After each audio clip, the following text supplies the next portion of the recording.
Hello, learners. Welcome back to SpeakNest English Podcast Zone. This is episode 45, and today we're going to talk about something we all do every day.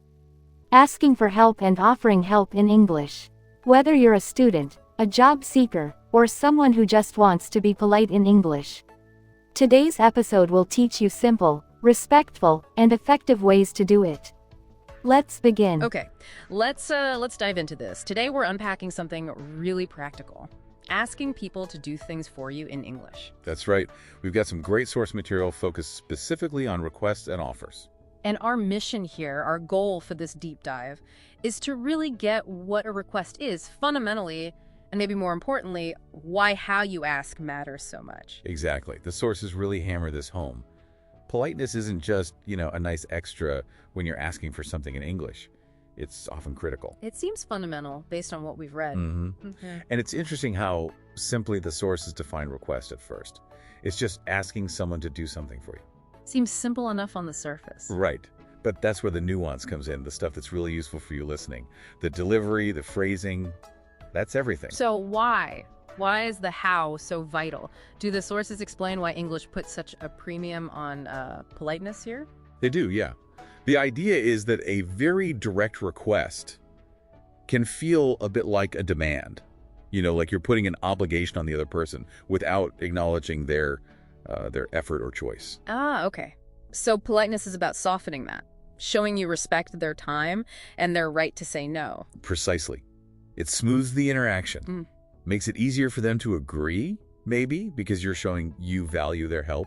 The sources call these politeness strategies. Okay, strategies. And they gave examples, right, to show this range. Oh, yeah. Really clear ones. Starting quite direct, like something you might say to a close colleague or friend. Help me with this file. Okay, super direct. But then you see the layers build up. First, just adding please. Help me with this file, please. Simple politeness marker. The most basic level, maybe? Not much. Then they bring in modal verbs. Right, like changing it to, can you help me with this file? Exactly. Or making it a little more tentative, maybe a touch more formal, with, could you help me with this file, please? And that shift from can to could. That slight change does make it feel a bit less direct, a bit more polite. It does. It implies a bit more possibility, less assumption. And it keeps going. The sources show even more indirect ways. Like the window example they used. Open the window. That's a command, really. Definitely. Can you open the window is the basic request form. Then, could you open the window, please? Adds that layer we just talked about. But then you get constructions like, would you mind opening the window? Ah, would you mind?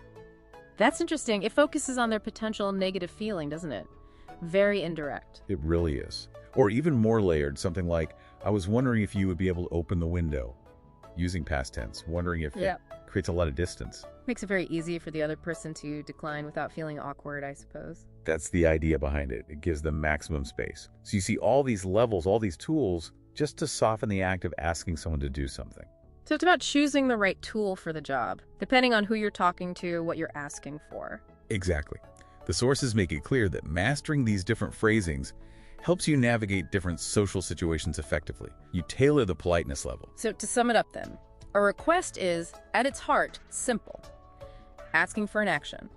But getting that request right in English... It really comes down to the how. The phrasing, the politeness level you choose.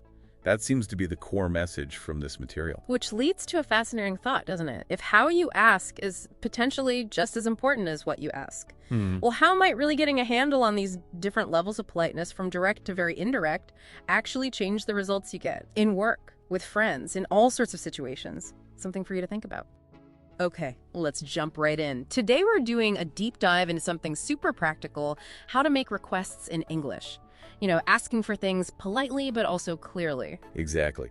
And our source material, it gives us some really concrete tools, specific phrases, actually, for this everyday kind of communication. Yeah, the idea is to cut through maybe some confusion and just get straight to what works based on the source. Right. So the mission is, well, clarity and politeness using these core phrases. So the source gives us a list of common polite ways to ask for something. Things like, can you? And could you? Would you mind? That's a good one. Also, do you think you could? And is it okay if you? It's quite a useful set. And the source shows why they work, right? It's not just random politeness. No, not at all. Yeah. These phrases, they They soften the request. They make it feel less like an order, Less like a command, more like asking for cooperation. Precisely. It signals that you're considering the other person, their effort, their choice. Okay, so let's make this really concrete. The source gives examples, like asking for the salt at the table. Yeah, instead of just salt, it suggests, can you pass me the salt? Simple. Simple, effective. What about asking for the time? For that, the source uses, could you tell me the time? Okay, so can you and could you? Is there a difference there? The source mentions a bit of nuance. Yeah, it does touch on that. Could you often comes across as maybe slightly more polite than can you? A bit more formal, perhaps? Could be, yeah. Uh-huh. Or maybe for a request that feels a little bigger than just passing the salt. It kind of introduces that little hint of, is this possible for you? Interesting how one word shifts the tone. Now, would you mind? That one feels different. It definitely does. Would you mind is great for things that might, inconvenience someone slightly. The source example is, would you mind closing the door? Right, because maybe they're comfortable or busy. You're specifically asking if the action itself bothers them. Exactly. And notice it's often, would you mind, plus the ing form, like closing. Good point. Okay, next up. Do you think you could... This one sounds, well, almost a bit hesitant. Yeah, and that's the point the source makes. It's useful when you're asking for something maybe complex, or you're unsure if they can actually do it. Like the example? Do you think you could explain this again? It frames it around their capability, which is inherently polite. You're not just assuming they can or will. Makes sense. And the last one listed, is it okay if you? Right. Is it okay if you? This one is another way to soften things, almost like asking permission for them to act. So you're checking their agreement or convenience before the action. Maybe less common for really simple stuff compared to can you, but definitely useful maybe for trickier requests. Again, it's about getting that buy-in. So for you listening, the big takeaway here isn't just memorizing a list. It's understanding these are like recognized signals. Absolutely. They're signals of politeness, of consideration within English-speaking interactions. Using them really can change how your requests land. And the source even gives a little practice prompt, right? Yeah, it suggests you actually say this phrase, could you help me learn English? Try saying it. Feel the difference between that and, I don't know, a blunt, help me learn English. Huge shift. It really is. And mastering even these few structures can make your daily communication, well, just smoother, more effective. They're like social tools, really. Definitely. Which brings us to a final thought. Something the source makes you wonder about. If the way you ask, using these specific polite structures, is so important for how it's perceived, does it actually change the odds? You mean, does using could you, instead of just stating the need, actually make someone more likely to say yes? Exactly. Does the structure itself influence the outcome? That's something interesting to mull over next time you need to ask for something. Plunging into some source material you share. Oh yeah. What's it about? It focuses on something really practical. Making and responding to requests and offers, in English. Ah, okay. Like asking for help or someone asking you. Exactly. Those everyday moments. They seem simple, but, well. They can be tricky. Yeah, the language you use, how you say it, it really matters. Politeness, clarity, getting it right helps things go smoothly. Totally. So our mission here is to pull out the really useful bits from this material, the nuggets. Shortcut, kind of. Yeah, a shortcut to handling these interactions well. Whether you're saying yes or maybe more difficult when you need to say no. Right. And the core focus, straight from the source, is the actual language, the specific words and phrases. Makes sense. Having a few phrases ready definitely helps avoid awkwardness. I find that myself. Me too. Okay, so let's unpack it. The material really zooms in on two main things. Accepting a request. Saying yes. Right. And refusing politely when you just can't do it. And it gives examples, I assume. Yeah, really clear, common phrases. For accepting, someone asks, could you lend me a pen? The source lists some super direct responses. Like what? Like, sure, of course, no problem. Oh yeah, the classics. Happy to, maybe. Yep, that's in there too. Or, I'd be happy to. Short, clear, gets the message across instantly. And they signal yes right away. The source probably notes how efficient they are. It does. Like, sure, here you go. It is polite and fast.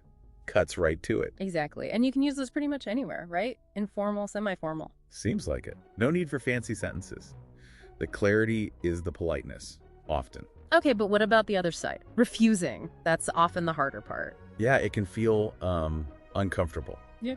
But the sources give clear ways to say no politely too, without, slamming the door. Right, you want to say no, but still keep things friendly. So what kind of phrases does it suggest? Well, instead of just no, which can be blunt, A bit harsh, yeah. it suggests things like, I'm sorry I can't right now, or maybe I'd love to, but I'm busy. Adding that little bit of context or regret. Sorry, maybe later. Could work too sometimes. Exactly. The material points out that adding a brief reason or just expressing regret really softens it. Like the example you mentioned, if someone asks for help moving a box. Yeah, a polite refusal could be, oh, I'm sorry, I'm actually running late. Brief, gives a reason, no big drama. That makes sense. It shows it's not personal, right? There's a reason. It kind of maintains the connection. Right, a flat no can feel, abrupt. But I'm sorry, I can't.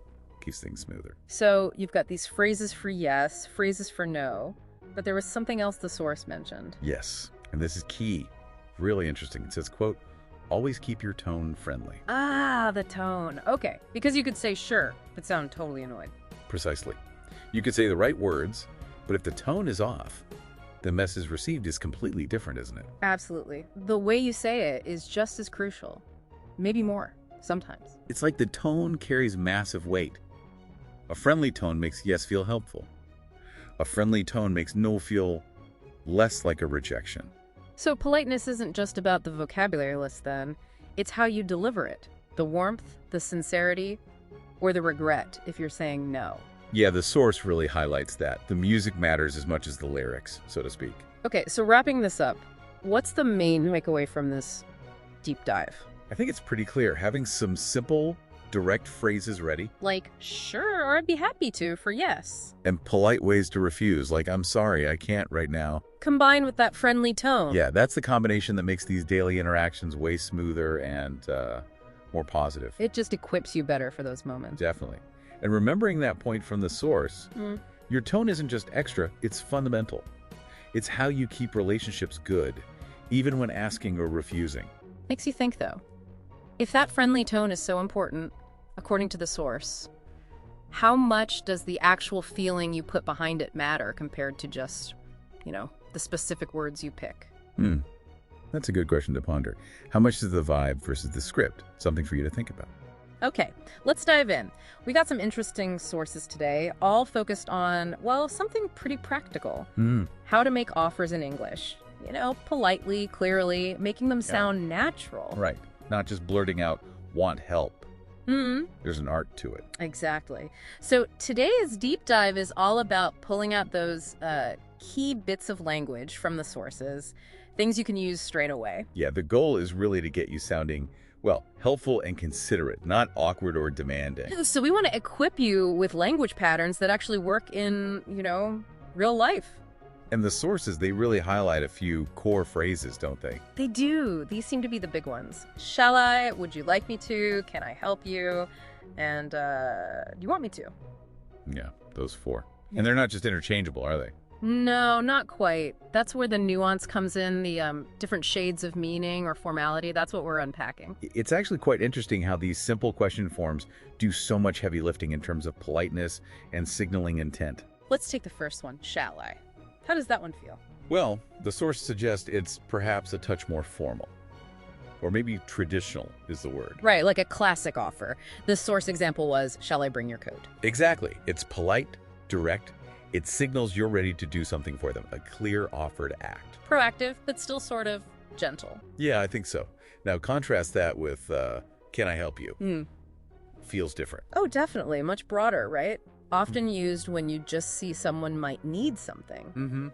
Like the example, can I help you find something? You hear that all the time. In shops, yeah. Or someone just looks a bit lost. It's like offering your capability, I can help, and the offer itself, all in one. Very open-ended. Which brings up context, doesn't it? Can I help you is general. But what about, would you like me to? Ah, yes. That one often feels more specific.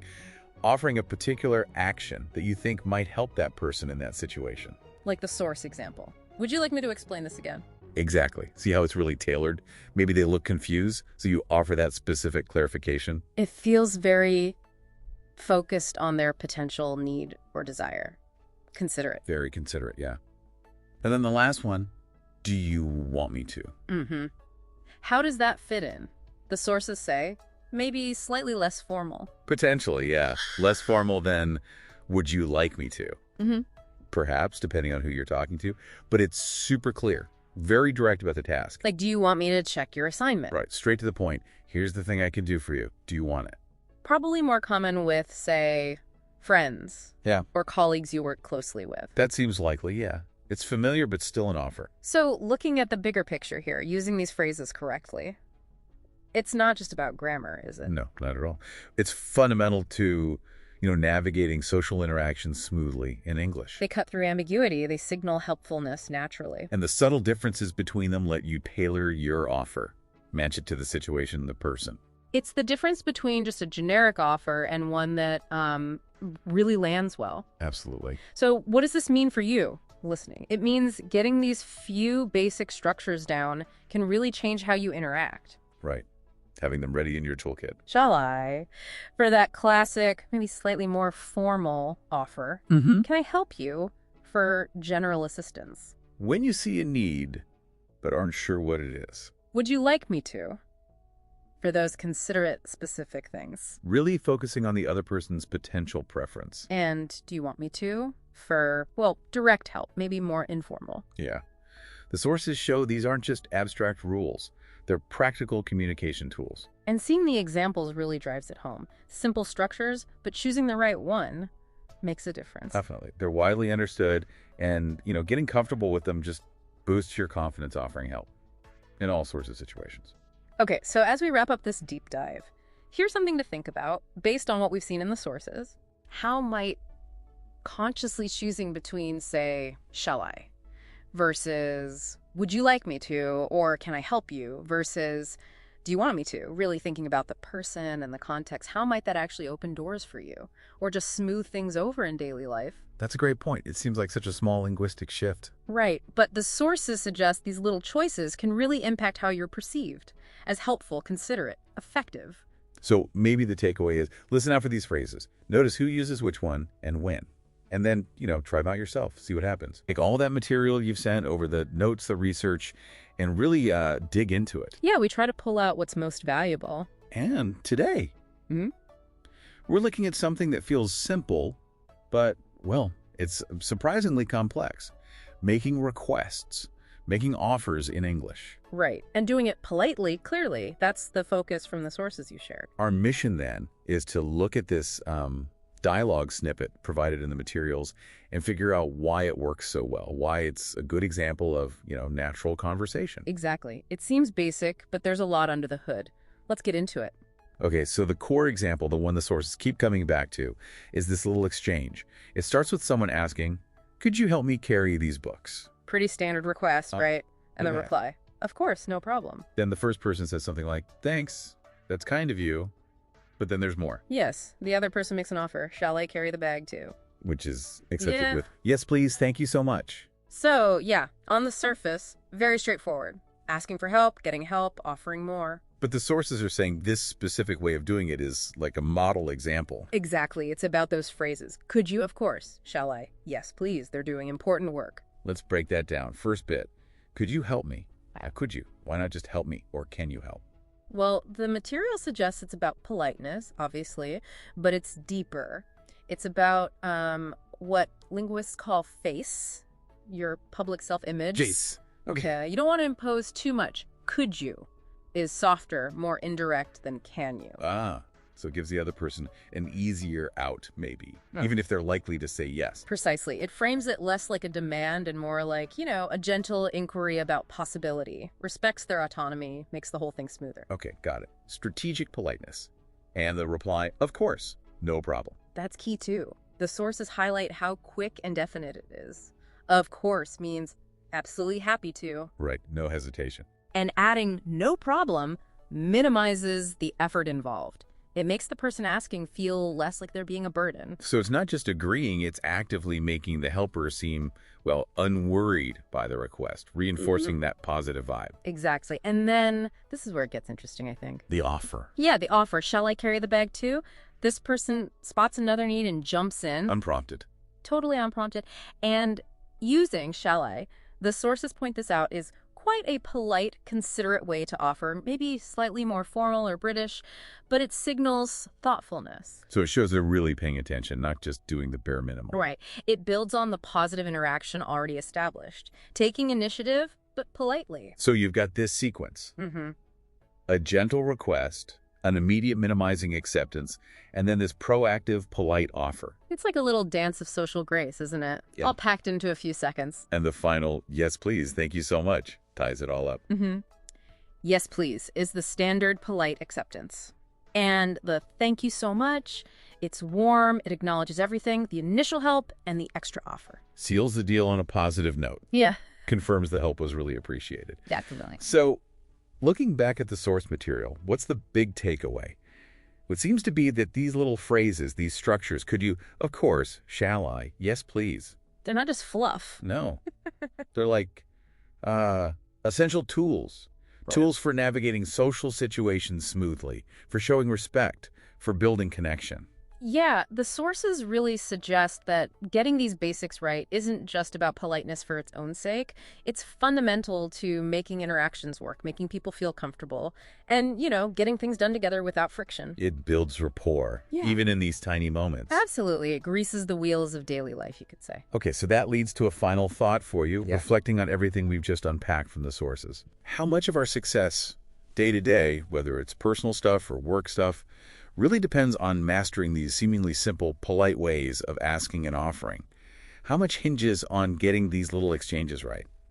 It's a good question. Something to think about next time you need a hand or see someone who might. Material you sent us, specifically notes and part of an article, all focus on politeness. That's right. And it's really about, how politeness works day to day in English-speaking places, especially when you're, say, asking for something or offering help. Right. And what we want to do here, our sort of mission for this deep dive, is pull out the really practical stuff. Maybe even the surprising bits from these notes about, well, the basic tools of being polite. Yeah, it sounds simple, but the source material suggests there's maybe more to it. It really does. What struck me is how your sources, they kind of cut through the noise and get straight to the absolute must-haves. Exactly. Like the notes are very clear. Please, when you're asking for something, it's not optional. Not just window dressing. No, not at all. According to this, leaving it out really changes the whole feel of the request. It's seen as pretty fundamental. Okay. And then the flip side is thank you. That seems just as vital in the material. Absolutely. Someone helps you, someone takes you up on an offer, that expression of gratitude is presented as, well, essential. It closes the loop, Closes the loop. I like that. What about getting someone's attention? Like if they're busy. Oh, yes. The notes point to, that's flagged as the standard way, the sort of polite signal you need a moment of their time. The go-to phrase. Pretty much, yeah. For breaking into someone's focus without being abrupt. But it's not just the words, is it? I remember seeing something about how you say it. Oh, definitely. The material highlights that too. Your tone of voice, keeping it friendly and smiling, those are presented as really important parts of the package. So they kind of reinforce the words. Exactly. They back up the polite message. It's the whole presentation. Okay, so the toolkit is, please, thank you, plus the friendly tone and the smile. Simple enough. But why does the source say these things are so important? Beyond just, being nice. Well, this is where it gets interesting, I think. The notes, they frame it in terms of respect, obviously, showing respect for the other person. Makes sense. But also, and this is maybe the more surprising part, it connects politeness to demonstrating personal confidence. Confidence? Right. Right, that feels a bit backward, maybe. Yeah. We often think bluntness is confidence. I know, right? But the source explains it like this. Using polite forms like, excuse me, could I please, suggests you're confident enough to navigate the social rules correctly. You expect a civil interaction. Ah, so you're not being demanding or aggressive, which maybe that comes from a lack of confidence, a fear you won't get what you need otherwise. That seems to be the implication. By choosing politeness, you're projecting this sort of quiet assurance. You know how things work. You expect respect back. It's confidence through competence in social interaction, perhaps. Okay, I see. It's not about being timid. It's about self-possession. Engaging respectfully because you assume that's how reasonable interactions proceed. Yeah. That's actually quite a powerful idea. Yeah, it reframes it, doesn't it? It's not submission. It's effective engagement based on mutual respect. So let's just quickly recap the main takeaways from your source here.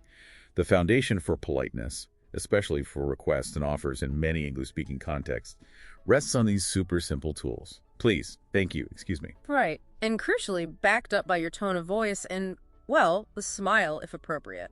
And the reason this matters, according to the material, isn't just manners for manners' sake. It signals respect, yes, but also, kind of surprisingly, it projects your own confidence. That's the core argument presented, yeah. Respect and confidence bundled together in these simple acts. Okay, so here's something to really think about, based purely on what this material asserts. If using these specific tools, the please, the thank you, the friendly tone, the smile, if doing that consciously signals confidence to others, then maybe consider this. Could practicing these small actions consistently actually change how you feel? Could consciously choosing politeness, as defined here, not just influence how others see you, but perhaps genuinely build your own sense of self-assurance in those day-to-day interactions? Something to chew on. Okay, so let's unpack this. We've got some source material you shared, and it dives right into the practical stuff. You know, how to make requests and offers in English, politely, and, well, clearly. That's right. And our mission for this deep dive is really to dig into that material, pull out the most useful bits, the key insights. Yeah, get past just the idea of being polite. Exactly. Look at the actual language the source points to. And the value for you, listening, is basically getting a shortcut. A shortcut to those phrases that, actually make a difference in how people hear you. Mm-hmm. And the source material isn't just abstract ideas. It's got really concrete examples ready for us to, explore. Okay. What's fascinating, I think, is how the source focuses on these very specific, widely used structures. It's not just listing ways to say please, it's pinpointing standard phrases for these kinds of interactions. Right, like asking for something. The source shows options that signal respect, right, for the other person's time or effort, instead of just a blunt command, which can feel a bit, abrupt. Yes, exactly. It really emphasizes phrases using modal verbs. Could, would. So asking for help with a task, it suggests something like, could you help me with this file, perhaps? Or maybe for something that feels like a bigger ask, would you mind turning off the fan? That contrast is important, isn't it? The source kind of subtly shows how could or that would you mind structure. It adds a layer of consideration. You're not just stating a need, you're inviting them to cooperate. Precisely. It shifts it from a directive to a request. Yeah. It acknowledges even implicitly that the other person has a choice. They can say no. And that just makes the whole interaction smoother, less demanding. Okay. That makes sense, Rask. Yeah. What about the other side then? Offering help. Yeah. How does the source suggest we do that clearly, but, without being pushy? Well, it gives equally clear examples for offers, too. Simple structures. Things like, can I help you carry that, perhaps? Right. Or if it involves doing something for them, maybe, do you want me to make the call? Ooh, I like that distinction the source makes. Can I help? Feels more general, maybe physical help. Whereas, do you want me to is more about taking on a specific task for them. Exactly. Both are direct offers, but they're framed as questions, so it respects their decision. And, of course, sometimes you need to say no politely.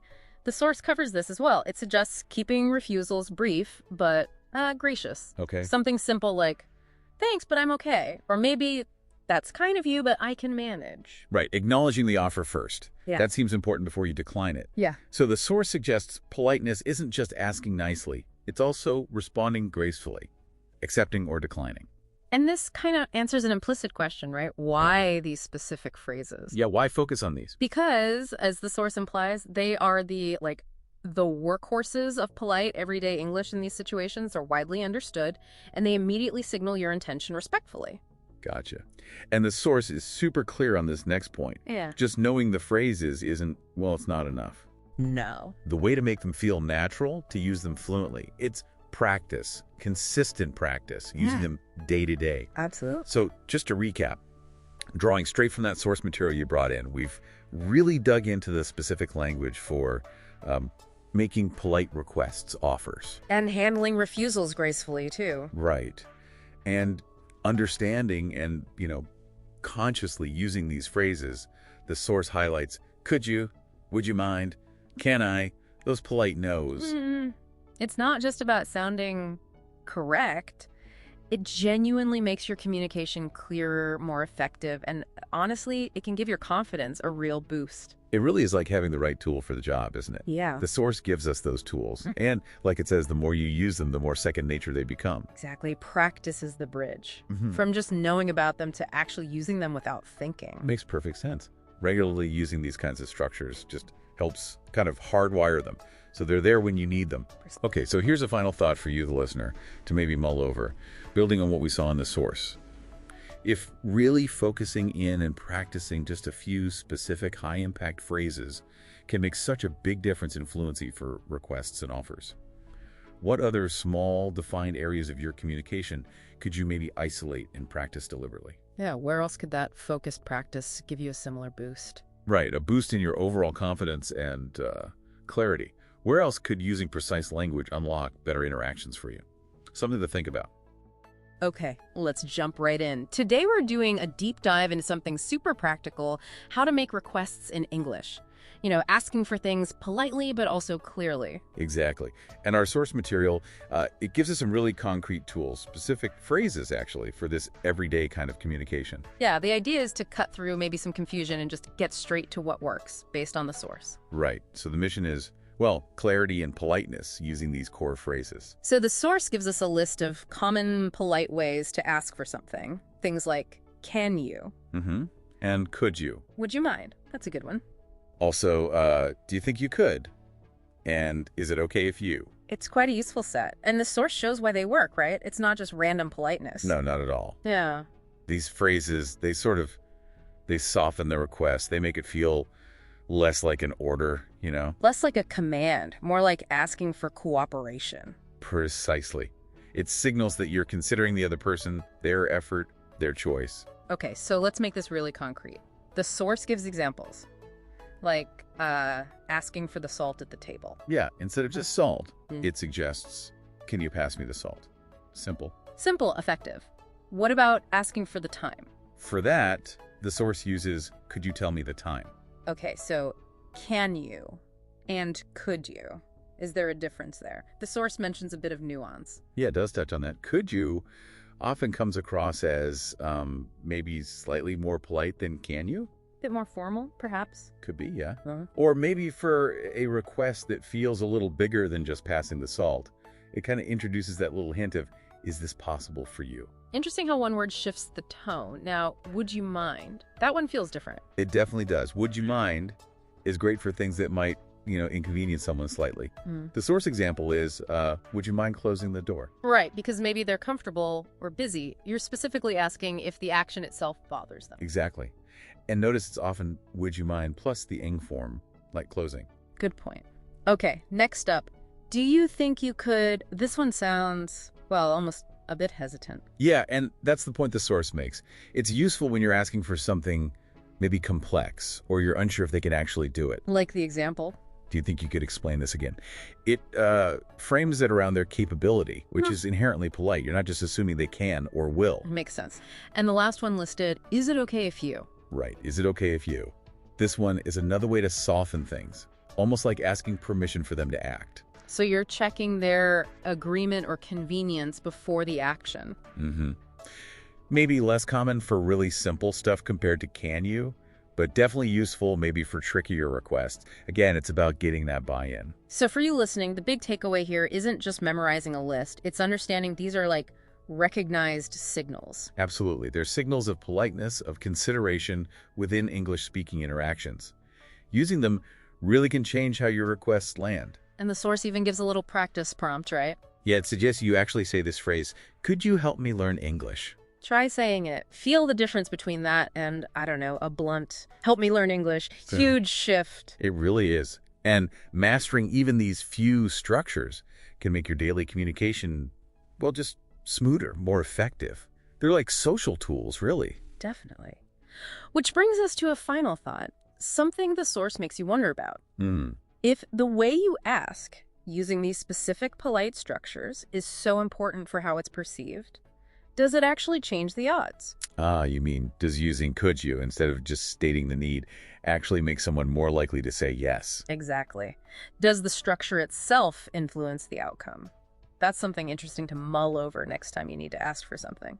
That's it for episode 45. Now you know how to make requests and offers in polite and confident English. In the next episode, we'll learn how to describe events and past experiences in English.